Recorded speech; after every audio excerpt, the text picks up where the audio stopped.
বাচ্চাদের কেক করতে সবথেকে বেশি কেন যেন ভালো লাগে। আর এমন ধরনের কেক মানে স্ট্রাকচার যে বানাতে হবে, এরকম কেক হলে তো আমার মেয়ে খুশি হয়ে যায়, কারণ এগুলো ও বানাতে পারে।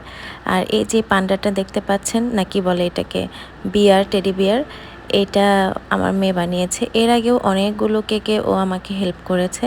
মাশাআল্লাহ, সবাই ওর জন্য দোয়া করে দিবেন। আলহামদুলিল্লাহ, ও কেক এই কাজগুলো ভালোই পারে। তো এই তো মেয়ের বানানো পান্ডাটা বসিয়ে দিলাম, সরি বিয়ারটা বসিয়ে দিলাম। তারপর এখানে কিছু আদার্স টপার্স ছিল, সেগুলোও বসিয়ে দিলাম। ক্লাউড টপার একটা ওয়ান ছিল, সেগুলো বসিয়ে দিলাম। আর এগুলো সবই ফন্ডেন্টে ছিল। উপরে কিছু গোল্ডেন ডাস্ট ছিল, সেটাও ব্রাশ করে দিচ্ছি।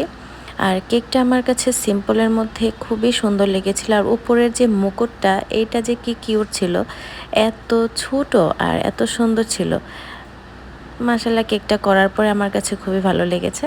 আপনাদের কাছে কেমন লাগলো অবশ্যই জানাবেন। আজকে এই পর্যন্তই। আল্লাহ হাফেজ।